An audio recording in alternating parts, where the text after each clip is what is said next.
Welcome to the Hail Mary, the GPP NFL podcast. I'm Big Italy 42 here, talking about some top GPP options, courtesy of Josh Shepardson at BChad50. Starting off here at the top, obviously we're looking for guys with low ownership, with big upside. Matt Ryan definitely fits that bill this week. As Josh points out here, he's 4.5%, and the Thursday mini dive on FanDuel does have big time upside as well. Buccaneers team allowing the third most DraftKings points per game, 2 opposing quarterbacks, and the 4th most on FanDuel. Football Outsiders has them dead last against number 1 wide receivers as well, which means Julio Jones could be in line for a huge game. Anytime you got Julio Jones as one of your weapons, you've got big time upside. Matt Ryan and the Falcons, 7.5 point favorites, but really that's the only negative for him here. But in GPPs, you're not worried about your floor. You hope this game stays competitive and that he's chucking the ball until the 4th quarter. And we've seen him have big-time upside. Haven't really seen it a lot this season, but that's just going to keep his ownership even lower in GPPs. So looking for Matt Ryan to have himself a nice game this week.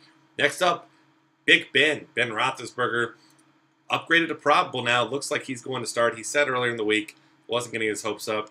I still think that was some gamesmanship on his part. But either way, Vegas team total 24.25. It's the Bengals and Steelers. We've seen some shootouts here. His ownership here, 1.8% in some Thursday night GPPs there. It's possible that he sees some more ownership because Brady and Tannehill, obviously, as Josh points out here, we're almost 20% in those 2 games. But shouldn't be up more than 4 or 5% here. Tons of playmakers work with. I know Antonio Brown's excited to see him back. Le'Veon Bell should see an uptick in production as well. Game is a pick'em, 48.5 over-under. And this is the kind of game that I wouldn't be surprised to see go way over the total. Neither defense has played great. Both teams with elite weapons. So this is a game that can end up flying past that total. We know that Ben Roethlisberger can certainly get it done here with the best one, especially against the Bengals. I definitely know that one firsthand. Next up, Doug Martin here. 3 straight games of over 100 yards rushing. 4th in the league with 90.2 rushing yards per game. 5 yards per carry on the season, which is incredible. What he's done is he's really turned back the clock, as Josh mentions here, back to his rookie season.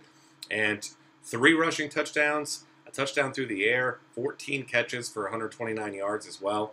And his ownership rate, Josh mentions, he talked about it in the forums here. He does realize the floor is low. We know this floor is low. And obviously we could see Charles Sims get work as a better pass catcher. But you want volatility. You want people to be afraid of him there. And, it's an ideal matchup for him as long as this game doesn't get out of hand. Falcons have allowed the 2nd most DK points per game to running backs and the 3rd most FanDuel points. So this is a guy that definitely has immense upside, and we have seen him be somewhat involved in the passing game. So maybe this game does stay close, and it's obviously possible Tampa Bay wins the game. But if it stays close, then Martin should get his 20-plus touches we've been seeing for the last few weeks, so you got to like that. Next up, Ronnie Hillman.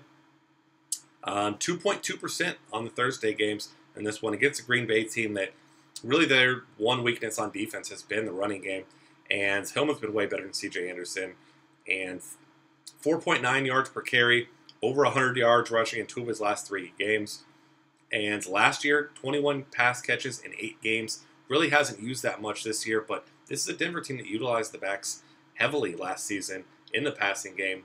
So Packers haven't allowed a ton of points to fantasy points to opposing running backs, but most of that's because they've done a good job keeping them out of the end zone. But 4.7 yards per carry is the 6th highest, 118.5 rushing yards per game.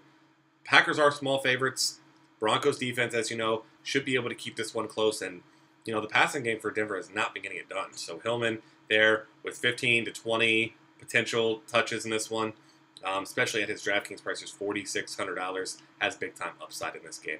Julio Jones next up. Obviously, we're talking earlier about Matt Ryan. Pairing him with Julio Jones makes a lot of sense. Julio's really, really expensive still. Had some huge games early. Has had some pretty good games recently, but nothing huge since early in the season. And, as mentioned in the write-up earlier, this is a team that's worst in the league against number 1 wide receivers. He's clearly the number 1 wide receiver here, and he's still having a great season despite not being 100% for a few weeks there. So 730 receiving yards and 5 touchdowns already. And really, if Matt Ryan can get him the ball, there's going to be really just very little resistance here. And as Josh mentions here, going to be a very pricey duo. It's going to cost you a lot of your salary. So if you do decide to go that route, probably not going to be a very popular stack because of that price. So if it pays off, then that's going to pay off in a big way. Next up, Tavon Austin from St. Louis.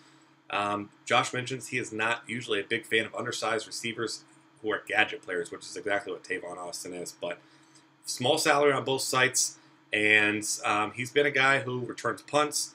He gets carries, catches passes. He has returned a punt for a touchdown, has 3 total touchdown catches and a touchdown run as well. He has 5 or more touches in all 6 games this season, not including punt returns. And, I mean, he's a fast guy. He can take one to the house at any time. 49ers have allowed the 4th most fantasy points per game on DraftKings and FanDuel to opposing wide receivers, 5th most to running backs on DraftKings, and 6th most on FanDuel. So whatever they want to use him for, if they just want a speed guy, obviously defenses are going to be keying on Todd Gurley. So if you can work in some gadget play, get him the ball in space, he can certainly take one to the house there. Stevie Johnson next up. Keenan Allen obviously going to be a popular play here. Ladarius Green as well. Looks like Antonio Gates is going to miss out once again. Stevie Johnson near minimum salary on DraftKings, and he returned from a 3-game absence to have 4 catches for 50 yards on 8 targets last week. Been targeted at least 5 times in every game he's played in this year, and had a touchdown grab in his first 2 games here. So if you want to get a piece of this volume passing attack for lower ownership, Stevie Johnson may be the way to go. He gets red zone looks as well. So Stevie Johnson going to be a nice low-owned target there against that terrible Baltimore secondary. Tyler Eifert now probably going to be a fairly popular play with no Gronkowski this weekend, but this is the perfect matchup for him. Steelers allowing the 4th most DK points tight end, 3rd most on FanDuel, 2nd most receiving touchdowns with 6 already to tight ends, and Eifert already has 6 touchdowns on the season himself, 2nd most in the league. He has two touchdown games as well, and he's caught 28 of his 40 targets for 342 yards, 12.2 yards per reception. Last 2 weeks, 12 grabs, 420 yards, and 3 touchdowns. So he's not that expensive relative to what we usually see at the top of tight end. So he's in a great spot, and he's a guy that I will have a ton of exposure to as well. That's going to wrap things up. Find us on Twitter at DF Cafe. Subscribe to our YouTube channel. Got lots of great content. Also at dailyfantasycafe.com.